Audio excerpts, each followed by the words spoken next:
semua, pada kesempatan ini Ibu akan sampaikan materi pembelajaran hadis kelas 10 sampai pada bab yang ke-12, yaitu materi biografi singkat tokoh-tokoh ilmu hadis dan karyanya.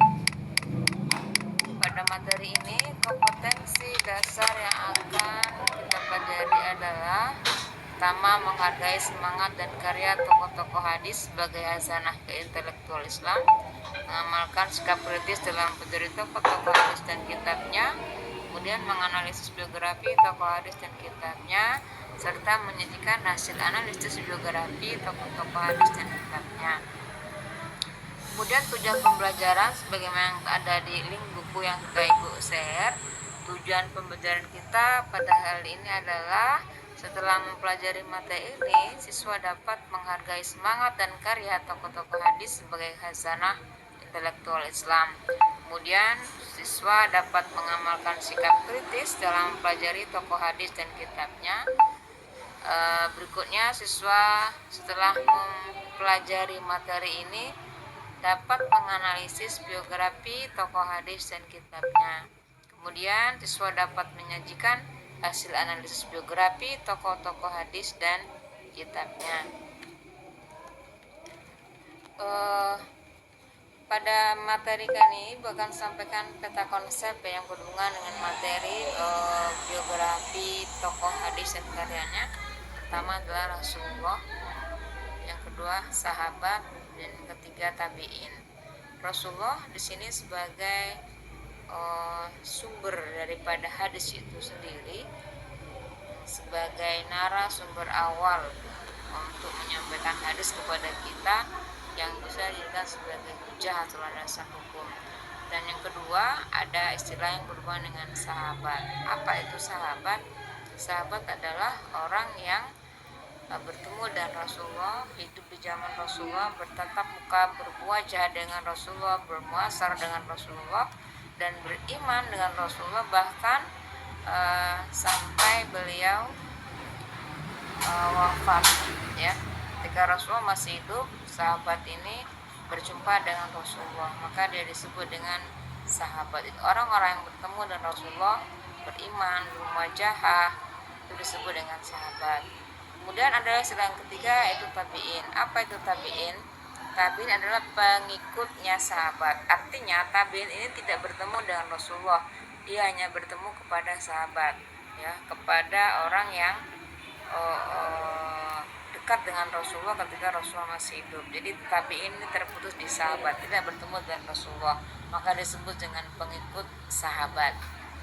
Nah, kemudian mari kita renungkan dari apa yang kita pelajari. Orang yang mempelajari sejarah Islam sejak zaman dulu hingga hari ini tentu akan menemukan bahwa ahli hadis adalah pengikut Nabi yang paling kokoh dan teguh mengikuti Nabi Muhammad dalam hal akidah, dalam hal manhaj, dalam hal ibadah, dalam hal dakwah, muamalah, dan berhujah. Mereka, para ahlul hadis, benar-benar berada pada titik tertinggi dalam keyakinan dan ketenangan, sehingga dapat menghafal, menjaga hafalan, dan mengajarkan atau menularkan hafalannya kepada generasi sesudahnya. Tanpa peran perjuangan dan pengabdian keilmuan dan ketakwaan para ahli hadis ini, mustahil kita dapat meyakini kesahihan dan keotentikan hadis-hadis Rasulullah yang merupakan sumber hukum Islam kedua setelah Al-Quran. Nah, kemudian berikutnya kita mari kita amati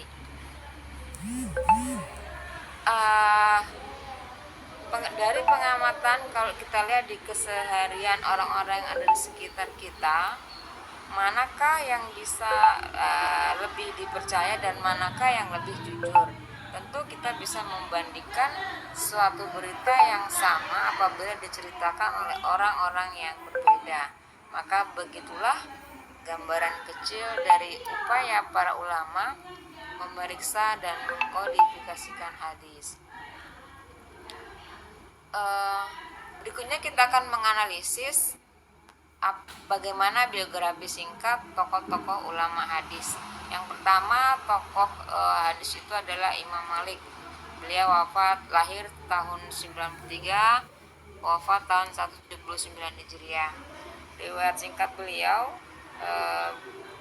Imam Malik berasal dari dalam menekuni pengetahuan agama telah menjadikan Imam Malik sebagai seorang panutan di bidang fikih dan ini Ibnu Majah. Majah adalah laqab atau nama panggilan ayahnya. Ibnu Majah lahir di Qazwain ya pada tahun 209 Hijriah. Semenjak kecil dia mulai bersekolah dan mengembara ke Irak, Hijaz, Mesir, Syam dan lain-lain. Ibnu Majah wafat pada tahun 273 Hijriah, tanggal 22 Ramadan. Karyanya yang terkenal adalah kitab Sunan atau dikenal dengan Sunan Ibnu Majah. Ibnu Majah menulis beberapa kitab. Dibanding para ulama yang disebut terdahulu, karya Ibnu Majah tergolong sedikit. Tercatat ia menulis kitab Sunan, kitab tafsir, dan kitab tarikh. Karyanya yang dapat ditemukan sekarang adalah kitabnya Sunan Ibnu Majah. Karyanya yang lain tidak begitu jelas.